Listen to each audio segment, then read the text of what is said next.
to the NXT Podcast, your home for weekly NXT reviews and insight. The beautiful part of NXT is that when one dream ends, another dream begins. Find all of your NXT news, recaps, and analysis right here.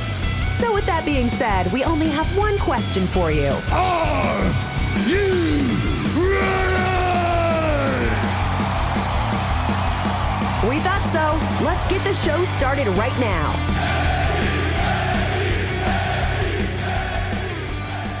All right, everyone. This is Memphis Mark coming to you from Mullet Manor, and we're going to do the review for NXT for 5/14. And they start off with the great general manager, Ava, going over the combine results and kind of setting up everything for this big North American title push they're going to do for the ladies division. So they're setting up the matches and getting all that started. And okay, not a bad start. And they actually start off with a little metaphor, their drama, their story building, and they have Noam being jumped, and we don't know who did it. Everyone's accusing. Is it Javon? Is it Trick? I mean, who did it? So good little start though. In the combine, not so bad. Got a little spot with Izzy Dame and Kiana James, where she's pretty much saying that she's going to run. Kiana is going to run Raw, and she expects Izzy to run NXT. So good little pairing. It seems like every time someone leaves NXT, somehow they're tied to some kind of faction or something that can kind of carry on. So writing 101. But after the combine stuff, they have Soul doing a little spot coming out, Soul Ruka, and saying that she finished number 1 in the combine, so she expects to win this tournament. And she comes out walking on her hands in the entrance, and so we got a qualifying match where you've got Soul Ruka versus Izzy Dames. And they're both getting better in this match. Pretty good. Izzy, her in-ring has actually kind of surprised me. Now with Soul, you're going to get the gymnastic moves, and they don't always work. They look really good when they do, but on live TV, it sometimes can also make you look a little foolish. And a couple little slips in this match, but you know what? The ladies actually covered it up pretty good. Soul did have a couple pure misses in here, but in the end, her finishing move was freaking off the chain, and she's going to end up getting the win in here. So not so bad. I mean, like I said, they're both getting better. Kind of pretty good match, I have to say. And I don't mean to sound surprised or anything. I just didn't expect Izzy actually to be quite as good as she was. Pleasantly surprised. But after that, we've got more Ava. Yeah, just what we need, more Ava. Although she's getting a little better with her delivery. It's about all I can say on this. But they've got family. They got the family. Tony D. Ava said she's last week's, what happened last week with the No Quarter Catch crew kind of coming up missing in the ref. It looks like they're going to find Tony and the family $20,000. I hadn't seen one of these in a while in the writing angle, so I kind of like it. A little old school there, but Tony D goes, hey, pay the lady, and there's a little extra something in there for you. And, not so bad. And then we got Blade and Anafi kind of doing their little comedy skit. They're getting some good TV time, and they're both very, very talented. And apparently they're good on the stick because they're definitely giving it to them. But in this particular dialogue, we've got the rabbit's foot because of the bad luck. And then we got Brinley Reese coming in, doing her hype up deal. Yeah, good little promo to start it off here. Let's see. We go from there straight in to another match. Let me see here. Right. We got Out the Mud. Excuse me. I'm sorry. I lost my place. Wow. You know what it is? It's early in the morning here, folks, and I was looking at last week's notes. Threw me off. I've got everything on a big desk here, and I got sidetracked with these. I got a monitor in here now, so I can kind of watch what I'm speaking on, and so it just throws me off. I'm not that fancy, but anyway, we got Anafi and Blade going against OTM. So yeah. And you're going to have, of course, Reese and Jada Parker. And Bronco and Lucia. I mean, look, man, these guys are big. They've got the moves, a lot, surprisingly, for their size. Of course, Anafi at one point in time has got to do a little showboating, and that's going to cause him to have a bad spot and almost lose it. And but Anafi and Blade look good. And they look good in this. But let me see. OTM, they actually do a stretch. I believe it was Bronco that grabs the guy in like a face lock and then picks him up and puts his waist between the guy's legs and stretches him in midair.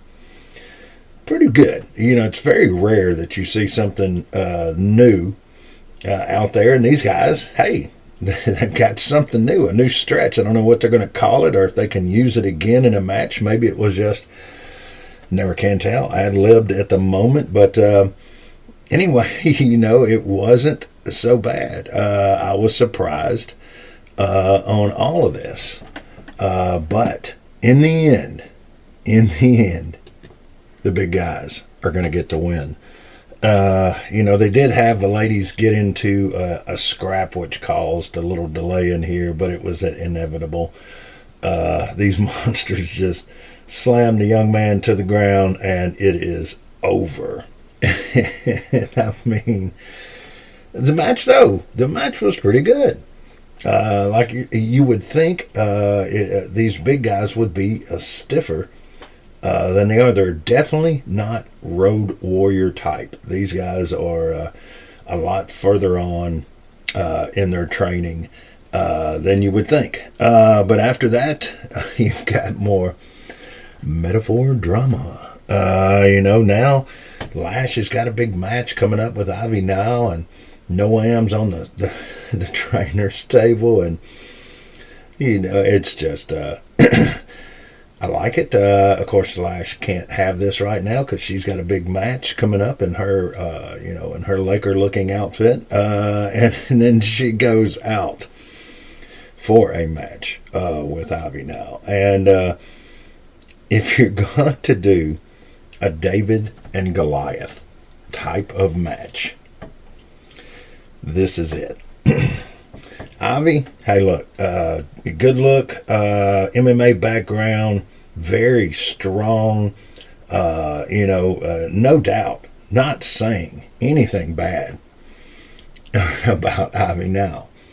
But you have a Division I type athlete in Lash Legend. And it's really, really hard to pull off a match when the size disparity, to me at least, you're either going to have a giant squash match and then a Rey Mysterio type possible surprise ending, quickly, and then whatever, and then the smaller person gets killed after the match also. or you're going to have a match. Locally here, back when I was coming up, we had Bill Dundee, and Bill Dundee was a small Aussie, and he would get out there and fight with the big guys. But more than likely, when the big guys traveled through and he got a chance at a good match, he got his butt tore up for a while, and then he would make a comeback, almost Jerry Lawler style. But in this one, look, they try. They really try. Ivy does some good power moves. Lash, surprisingly, every time I see her, getting better and better. She just needs somebody that she can work with. A good feud herself. But in the end, there is no slaying of the giant in this one. Lash is going to get the win. The size is just too much to overcome. It is what it is on this one. But they did it pretty good in the match. Pretty good, I have to say. All right, so let me see. After this match, they've got Javon Evans, this 20-year-old phenom. He had a match with Noam, and of course, since Noam is disposed of at the moment, Ora Mensah is going to step up. And they do a little interview with Evans, and he does good with the stick. I mean, they ask him if he is the one that attacked Noam, and he's like, man, it's not my style, not my boy's Trick Willie's style, so don't understand what is going on here. But they're going to have a match, Mensah and Mr. Evans, and I gotta say, pretty freaking good match, man. Evans sells really good, and he has some good offense. And Mensah is no slouch, man. He's really good. Whoever trained Evans, I know he has a lot of natural talent, but whoever trained him really did a good job. And they've done a good job so far with him. They didn't debut him too early. He needs some weight, in my opinion, or whatever, but he's 20 years old, man. Like I said before, man, if this guy can just, keep everything right and take this position for what it is, man, and run with it, man, this guy can really have a future. But in this match, you've got to have some more of the metaphor drama angles. And you're going to have Lash get a chair, and then all of a sudden Trick Willie comes out, and there's a whole nother discussion now. So the chair comes out of play.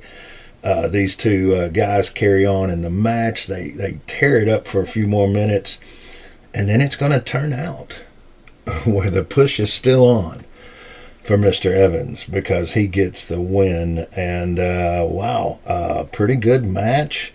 Good little angle. You got the champ out there getting a little exposure, kind of giving this guy a push also. It's kind of what NXT is all about. They're always building each other and pushing each other. So good little spot. Can't complain at all about that. Let me see. After that, they go straight into we've got a little Charlie Dempsey promo, and he does pretty good on the stick. And he does good in the ring. Got his own kind of look, So the Heritage Cup holder is letting everybody know that it doesn't matter who's with him, because he doesn't have the rest of his crew. That's their whole catch clause, I guess you would call it, is that you never know who you're going to face. And in this particular situation, Tony D and the family has eliminated the equation. They have taken away a couple of the numbers in this equation and swayed it towards their favor. So it's going to be Dempsey and Tony D in a one-on-one, with no crew. But he says, hey, the crew he spoke to him, and that they are on the way to the studios. Oh, that is some old Memphis style stuff there. Let me see. You got Wesley coming in there, and they're giving him some time with the stick, and he gets in the ring and he tells his little story. And there was a kind of an awkward pause to where maybe the timing was a little off, but then we parade everyone out there. All right, you got Oba, you got the champ that comes out there, and then you've got Ivar after that, and then you've got Briggs after that. So they parade everybody out there, and the champ does kind of good, with the stick. I got to give him that, and he pretty much gives Wesley his flowers and says, hey, you took the title to places it's never been, but now I'll take it even further. And that's what caused all the stir. So, he pretty much says, y'all fight it out amongst yourselves. And come back and holla. And whoever wins that, he'll give them a shot at the belt. Let me see. You've got the debut of Carly Bright after that. Let me see. Oh, wait a minute. And you've got Carl and Luke of the OC kind of getting into it with Ridge. And he needs to find a partner, and he can't find one, but Chase U steps up and provides him with Riley. So let me see here. Riley didn't trust him, so they're trying to build an angle there with Chase U. All right, so now we're going to have the OC going against Ridge and Riley, Osborne, and so the match is pretty good, and the OC is always going to put on a good show, man. These guys are well-traveled vets, Machine Gun, Carl, over in Japan. I mean, they're both, their history mainly is in Japan, but they've been all over the world, and I'm glad to see them on the roster. I'm sure these guys can help a lot of the younger talent for sure. But the match itself, not a bad match. A few good moves here and there, nothing major to talk about, but the ending is what made it a little interesting. This time, there's a miscue, and Riley nails Ridge. So now the angle is the hothead, is the guy that can't be trusted. Can he get through this? Spoiler alert, he does, and they're building something on this, though. They're building, not quite sure which way they're going to take it yet, but they're building on it. We get a Lexus King quick spot, doing a great interview for JC Janes signing her card, which he still can't quite get her name right, but his beard is still perfect. And, they're building something with him for sure.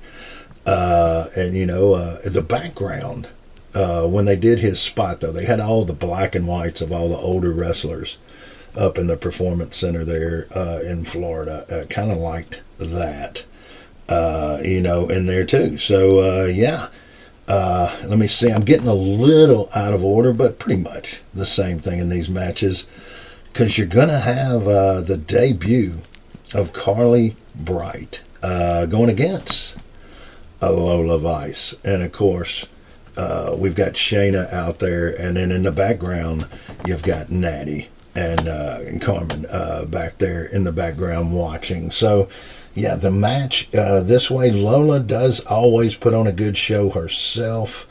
In this angle, she's got to take the new timer apart, but they let her get a few bright spots in there. They let the rookie get a couple shots in there, but in the end, there's too much time in Lola, so they can end this match, and then kind of give her flowers, her debut, but then they can bring in the storyline with Natty and Carmen, because they can come in. You know what's going to happen, afterwards. It always does. They got to go pick the rookie up and embarrass her, and that's when the cavalry comes running in, and we get that dreaded run-in,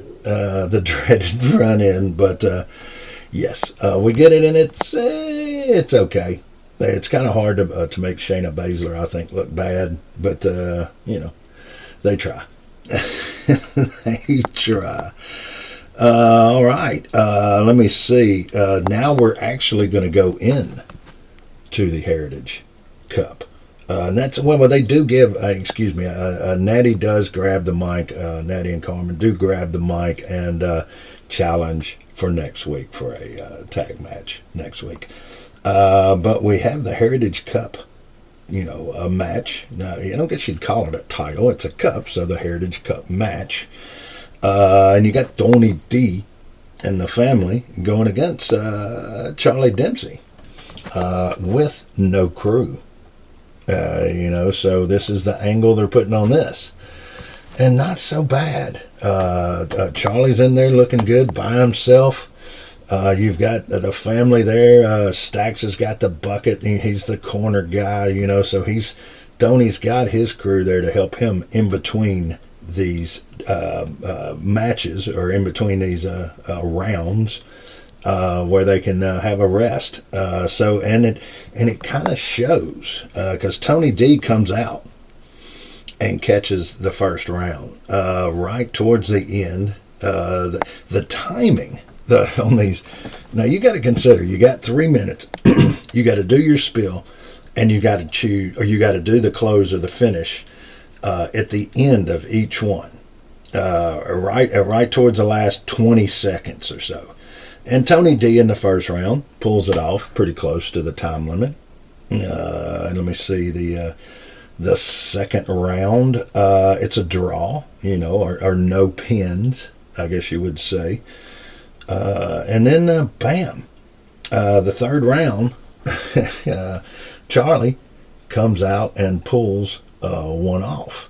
He goes after the arm. And look, man, Charlie in some of these moves, man, he does a press, the old-fashioned, he comes up off the ground, locked hands, and they press, and then he rolls him over to a pin. Ties Tony up and goes into a move. Steven Regal back in his day was doing some of these chain moves that you didn't see. You got maybe some of the Canadian wrestlers and your European guys that occasionally came through here, but you didn't see fluid moves like that very often. Man, he's good, but Tony D is good himself. You cannot say, but when he gets Charlie gets the advantage with the arm, being the tactician that he is, he stays on it and just stays on it, and it comes to play when he gets his win. What round was that? That was round 3. So let me see, the round 4. We've got the timing the way it is again.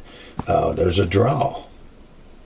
So that's leading up. I believe there's 6 rounds in this total, and in this, let me see, in the 5th round is when you have Kemp and Bourne show up, and this is what this is the reason I like the old school. When Kemp and Bourne come running in, Kemp's got his t-shirt all torn up, like he's literally been held captive since last week. And he just broke free. And so him and Bourne come running down. They get into it with, with the family. The shirt just really, it was something to behold. Just weird little oddball things now at my age catch me. I've seen so much wrestling. It's the little things. But yeah. After the interruption, we're going to have a pin, and Tony D picks up the win. So Tony D is now your Heritage Cup champion. Yes, I did say that right. And Tony said that the family was on to bigger and better things this year. And I guess this is a little bit of what he meant. This match was not bad at all. Each guy had some good spots. You thought it was going one way when it didn't, which was really cool. With Bourne and Kemp running down in their Barney Rubble type in their hair. Kemp's hair, I just can't get that out of my head. Kemp's hair is all like they were captive this whole time. Oh, okay. Anyway, I'll I guess I can end it there. The way Tony D kind of did, with Bourne, right before he threw Bourne out, he gave Dempsey a big right hand, and that's pretty much after he gets the pin. But Dempsey, as I said, man, Dempsey did very, very well. This was a pretty good doggone match, man. I would go back and watch it. I liked everything they did in it. So there you go, folks. You've got to at least go back and see Kemp and Bourne do their run-in. That is it. But yes, we have a new Heritage Cup champion. It's Tony D and the family. We're going to have some, a little flack from next week. So, the show's over, right? No. Well, now we got everybody laid out. And when I mean everybody, Ivar, Briggs, Wesley, and the camera pans to who has laid this path of destruction all night. And might I add, a good end. It's the Gallus brothers. The Gallus brothers. The Gallus boys. Gallus. Them boys. No, I can't use that one. But I'm just going to say good ending to the show. And then, of course, the first thing I see after NXT is WWE taking advantage of R-Truth and Miz's popularity. Or let's just say R-Truth. So that's the way they end their show. So there you go, guys. There is the review for 516. And thank you guys for taking the time out of your week to listen. Let me see. I had a few. I really like getting your messages. I really appreciate them. We've got one down in Denton, Texas. Yes, and I have finally seen the Iron Claw. Did go or did actually take the time and watch it this week. Pretty good. Can't say too bad. A little blowing smoke. They did have Jerry Jarrett in there, and a few little, the Harley race guy look-alike. Flair I didn't like, but anyway, just my opinion. And so anyway, guys, I'll just go ahead and end it now. You know what you can do if you have time. Get out there and visit a shelter or a pound or a rescue and give a hand if you can. And if you, as always, spay and neuter. And this is Memphis Mark. And guys, you know what? I'm out. Thanks for listening to the WWE Podcast. Don't forget to subscribe on your favorite podcast app so you don't miss a show, or head to WWEpodcast.com. And for all of these shows ad-free, head over to patreon.com/WWE Podcast. Until then, we'll see you next time.